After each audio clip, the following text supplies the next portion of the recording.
दोस्तों, जब हम एडल्ट सिनेमा की बात करते हैं तो अक्सर लोगों का ध्यान सिर्फ फिजिकल सीन्स पर जाता है। लेकिन इंडियन सिनेमा का एक ऐसा साइड भी है जो एडल्ट सिर्फ इसलिए नहीं है कि वहाँ क्या दिखाया जा रहा है, बल्कि इसलिए है कि वहाँ क्या महसूस कराया जा रहा है। हम बात करें न्यू न्यू और इंडियन सिनेमा की, ये वो फिल्म है जो ग्रिटी है, रियलिस्टिक है और हमारी सोसाइटी के उस अंधेरे कोने को एक्सप्लोर करती है जिसे अक्सर हम इग्नोर कर देते हैं। न्यू न्यू का मतलब सिर्फ क्राइम थ्रिलर नहीं होता, ये कहानियां होती है ह्यूमन डिजायर की, उस लोनलीनेस की जो शहर की भीड़ में छुपी होती है, और सोशल प्रेशर की जो एक इंसान को टूटने पर मजबूर कर देता है। ग्रिटी एटमोस्फेयर, यहाँ हीरो चमकता हुआ नहीं बल्कि पसीने और मिट्टी में लिपटा हुआ दिखता है। साइकोलॉजिकल इंटेंसिटी, ये मूवीज दिमाग के साथ खेलती है। इनमें कोई ब्लैक एंड व्हाइट नहीं होता, बस ग्रे कैरेक्टर्स होते हैं। टेबू टॉपिक्स, वो बातें जिन पे घर पे चर्चा नहीं होती, ये फिल्म उन्हें बड़े पर्दे पर फियरलेस होकर दिखाती है। देखिए, इन फिल्म्स को एडल्ट कैटेगरी में इसलिए डाला जा रहा है क्योंकि ये इमोशनली हैवी होती है। इनका कंटेंट साइकोलॉजिकली इतना इंटेंस होता है कि एक मेच्योर माइंड ही उन कॉम्प्लेक्सिटीज को समझ सकता है। यहाँ बताया जाता है कि कैसे डर, लालच और अकेलापन एक नॉर्मल इंसान से वो करवा सकता है जो उसने कभी सपने में भी नहीं सोचा था। तो अगर सिर्फ मसालेदार सिनेमा से हटकर कुछ ऐसा देखना चाहते हैं जो आपको अंदर तक हिला दे, तो आप सही जगह पे आए हैं। क्योंकि न्यू न्यू और मूवी सिर्फ देखी नहीं जाती, वो एक्सपीरियंस की जाती है। लिस्ट की सबसे पहली मूवी एक ऐसी फिल्म है जो आपके प्राइवेसी के सारे इल्यूजन तोड़ देगी। मैं बात कर रहा हूँ दिवाकर बनर्जी की फिल्म लव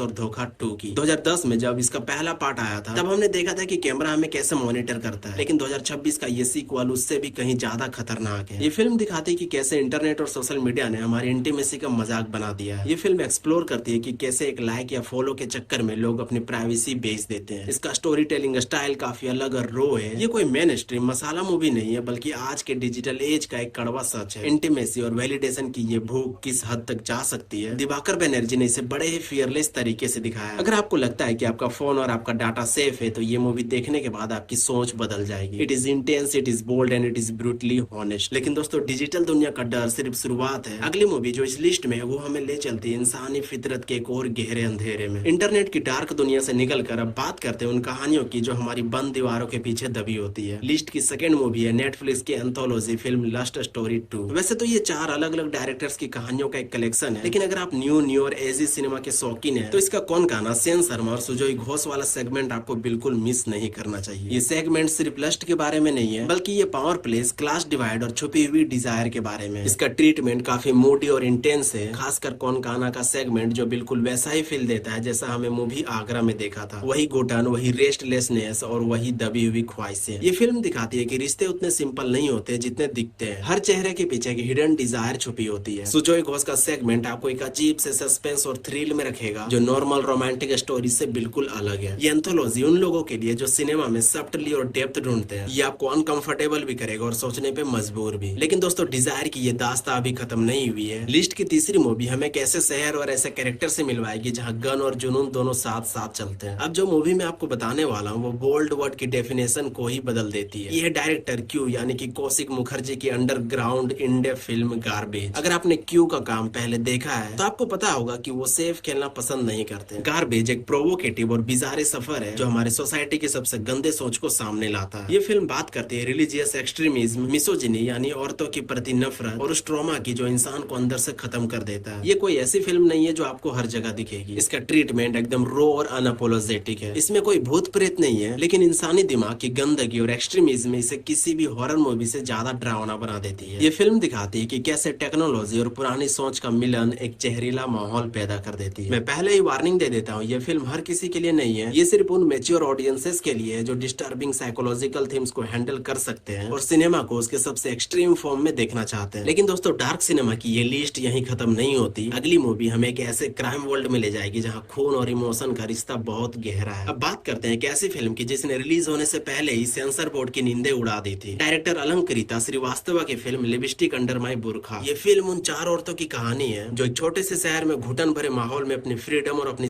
डिजायर को ढूंढ रही है। ये सिर्फ एक मूवी नहीं बल्कि एक रेबिलियन है उन रूल्स के खिलाफ जो सोसाइटी ने औरतों के लिए बनाए हैं। यहाँ हर कैरेक्टर एक डबल लाइफ जी रहा है, एक वो जो दुनिया देखती है और एक वो जो बुरखा या घर की दीवारों के पीछे दबी हुई है। इस फिल्म की सबसे बड़ी ताकत है इसकी हॉनेस्टी। ये बिना किसी फिल्टर के दिखाती है कि चाहे उम्र 18 हो या 55, ख्वाहिशें कभी मरती नहीं है। जैसे मैंने शुरुआत में कहा था, न्यू न्यू और सिर्फ क्राइम नहीं होता। इस फिल्म में जो इमोशनल कॉम्प्लेक्सिटी है वो आपको अंदर तक टच करेगी। ये फिल्म हमें सिखाती है कि आजादी की असली लड़ाई अक्सर हमारे अपने घर घरों के अंदर होती है। It's colourful, it's brave and it's deeply moving. लेकिन दोस्तों अब बारी है एक ऐसी फिल्म की जो आपको एक साइकोलॉजिकल थ्रिलर के रोलर कोस्टर पर ले जाएगी, जहां सच और झूठ के बीच की लाइन बिल्कुल धुंधली हो जाती है। अगर हम न्यूयॉर्क की बात करें तो अनुराग कश्यप का नाम ना आए ऐसा हो ही नहीं सकता। इस लिस्ट की पांचवी मूवी एक psychological slasher thriller Raman Raghav 2.0। ये फिल्म 1960s के नोटरियस सीरियल किलर रमन राघव से इंस्पायर्ड है, लेकिन इसे आज के मुंबई में सेट किया गया है। ये कहानी सिर्फ एक किलर की नहीं है, बल्कि दो ऐसे लोगों की है जो एक ही सिक्के के दो पहलू है। एक सीरियल किलर नवाजुद्दीन सिद्दीकी और एक corrupt drug addict police officer Vicky Kaushal. Nawazuddin Siddiqui ने इसमें एक ऐसा डरावना किरदार निभाया जो आपके दिमाग में घर कर जाएगा। वहीं विकी कौशल का किरदार दिखाता है कि कभी कभी कानून की रक्षा करने वाले ही सबसे बड़ा दरिंदा हो सकते हैं। मुंबई की तंग गलियां, गंदा पानी और अंधेरी रातें, ये फिल्म शहर के उस अंडरबेली को दिखाती है जहां से हम गुजरना भी पसंद नहीं करते। ये फिल्म सवाल उठाती है कि सही और गलत के बीच क्या फर्क है जब दोनों ही तरफ अंधेरा हो। ये मूवी काफी वायलेंट है, काफी डिस्टर्बिंग है और इसका बैकग्राउंड स्कोर आपके दिमाग में एक अजीब सी बेचैनी पैदा कर देगी। It's a dark twisted journey into the mind of a predator. लेकिन रुकिए, क्योंकि अंधेरा भी और गहरा होने वाला है। हमारी अगली मूवी एक ऐसी घर में ले जाएगी जहाँ रिश्तों का मतलब ही कुछ और होता है। लिस्ट की अगली फिल्म हमें लेकर चलती है 1980s के मुंबई में, जहाँ बॉलीवुड की चमक धमक के पीछे एक सस्ती और अंधेरी दुनिया बसती है। मैं बात कर रहा हूँ डायरेक्टर असीम अहलूवालिया की फिल्म मिस लवली की। ये फिल्म सी ग्रेड हॉरर और पोर्नोग्राफी फिल्म इंडस्ट्री के सेटअप पर बनी है। नवाजुद्दीन सिद्दीकी और निहारिका सिंह इसमें दो ऐसे भाइयों की कहानी दिखाते हैं जो ये सस्ती फिल्में बनाते हैं, लेकिन उनके बीच एक लड़की और उनकी पर्सनल एम्बिशंस की वजह से दरार आ जाती है। ये मूवी हमें उन लोगों की जिंदगी दिखाती है जो सस्ते सिनेमा के नाम पर अंधेरे में काम करते हैं। ये ग्लैमरस नहीं बल्कि काफी गंदी और अनकंफर्टेबल लगती है। इसका सिनेमेटोग्राफी और प्रोडक्शन डिजाइन कमाल का है। ये मूवी एक अजीब सा हॉन्टिंग एहसास देती है, जैसे आप कोई पुरानी खोई हुई रील देख रहे हो। धोखा, जलन और एक मिस लवली बनने का सपना, ये सब मिलकर एक ऐसी कहानी बनाती है जो आपको एंड तक बांधे रखेगी। अगर आपको ऐसी फिल्में पसंद है जो स्लो बर्न होती है और जिनमें एक अलग तरह का टेक्सचर और वाइब होता है, तो मिस लवली आपके लिए एक परफेक्ट वॉच है। It's gritty, it's artistic and it's very intense. लेकिन दोस्तों डार्क और ग्रिटी सिनेमा का ये सफर अब एक ऐसा मोड़ पर आ गया है जहां से वापस मुड़ना मुमकिन नहीं है। हमारी अगली मूवी एक ऐसी स्लीपर हिट है जिसने अडल्ट सिनेमा के मायने ही बदल दिए। अब बात करते हैं एक ऐसी फिल्म की जिसे देखने के बाद आपको फैमिली शब्द से डर लगने लगेगा। डायरेक्टर कन्नू बेहल की ये मास्टरपीस है तितली। ये फिल्म दिल्ली के एक ऐसे परिवार की है जो कार जैकिंग और लूटपाट में शामिल है, लेकिन असली डर बाहर के सड़कों पर नहीं बल्कि उनके घर के अंदर ही है। घर का सबसे छोटा बेटा तितली इस दलदल से निकलना चाहता है, लेकिन क्या वो अपने खून से भाग पाएगा? इस फिल्म में कोई हीरो नहीं है, यहाँ सिर्फ सर्वाइवल है। ये मूवी वायलेंस और ग्लोरीफाई नहीं करती बल्कि दिखाती है कि गरीबी और गुस्सा एक इंसान को क्या बना देती है। इंडियन सिनेमा में अक्सर परिवार को पवित्र दिखाया जाता है, लेकिन तितली दिखाती है कि परिवार कभी कभी आपकी सबसे बड़ी जेल भी हो सकती है। रणवीर सोरेन ने एक वायलेंट बड़े भाई के रूप में एक ऐसी एक्टिंग की है कि आप उनसे नफरत करने लगेंगे, और शशांक अरोरा ने तितली के किरदार में उस बेबसी को बेखूबी उतारा है। ये फिल्म सिर्फ अडल्ट इसलिए नहीं कि इसमें गालियां या वायलेंस है, बल्कि इसलिए है क्योंकि ये हमारे समाज की उस टॉक्सिक मस्कुलिनिटी और डोमेस्टिक वायलेंस को नंगा करती है जिसे हम देखना नहीं चाहते। It's hard hitting and bone chillingly real. सोचिए आपके पास सिर्फ एक सेकंड एक बड़ा डिसीजन लेने के लिए, और वही एक सेकंड आपकी पूरी जिंदगी बदल सकता है। हमारी लिस्ट की 8वीं मूवी इसी डिसीजन पर बेस्ड है, monsoon shoot out. Director Amit Kumar की ये फिल्म एक यंग कोप आदि की कहानी है जो अपने पहले शूट आउट में खतरनाक गैंगस्टर शिवा नवाजुद्दीन सिद्दीकी का पीछा कर रहा है। जब वो शिवा को कॉर्नर करता है तो उसके पास 3 रास्ते होते हैं। ये फिल्म उन तीनों रास्तों के अलग अलग अंजाम को एक्सप्लोर करती है। ये मूवी हमें दिखाती है कि सही और गलत सिर्फ हमारे पर्सपेक्टिव का खेल है। एक गोली चलने या ना चलने से कहानी कितनी बदल सकती है ये देखना काफी थ्रिलिंग है। मुंबई की मॉनसून को इससे बेहतर और डार्कर तरीके से शायद ही किसी ने दिखाया हो। बारिश में यहाँ सिर्फ मौसम नहीं बल्कि फिल्म का एक कैरेक्टर है। नवाजुद्दीन सिद्दीकी ने एक बार फिर साबित किया है कि वो स्केरी कैरेक्टर के बाप है। उनकी आंखों में वो दरिंदगी आपको फिल्म खत्म होने के बाद भी याद रहेगी। अगर आपको ऐसी मूवी पसंद है जो आपके दिमाग के साथ व्हाट इफ वाला खेल खेलती है, तो मॉनसून शॉट आउट आपको बिल्कुल भी निराश नहीं करेगी। इट्स ग्रिटी, फास्ट पेस्ड और दिमाग घुमा देने वाली फिल्म है। लिस्ट की 9th नंबर की मूवी एक ऐसी फिल्म है जो आपकी सेक्स और स्पिरिचुअलिटी के नजरिए को हमेशा के लिए बदल देगी। ये है डायरेक्टर अमिताभ चक्रवर्ती की बंगाली फिल्म कॉस्मिक सेक्स। ये कहानी है एक ऐसे लड़के की जो अपने परिवार और सोसाइटी से भाग कर एक ऐसी दुनिया में पहुंच जाता है जहाँ सेक्स और सिर्फ फिजिकल प्लेजर ही नहीं बल्कि ईश्वर तक पहुंचने का एक रास्ता माना जाता है। ये फिल्म देहो तत्व बॉल फिलोसफी पर बेस्ड है जो मानती है कि हमारा शरीर ही हमारा ब्रह्मांड यानी कि यूनिवर्स है। ये फिल्म दिखाती है कि कैसे एक फिजिकल इंटिमेसी को एक स्पिरिचुअल मेडिटेशन में बदला जा सकता है। ये कॉन्सेप्ट मेन स्ट्रीम सिनेमा में ना के बराबर दिखता है। ये फिल्म में नंगा सच दिखाया गया है, लेकिन उसका तरीका गंदा नहीं बल्कि बहुत ही आर्टिस्टिक डीप है। ये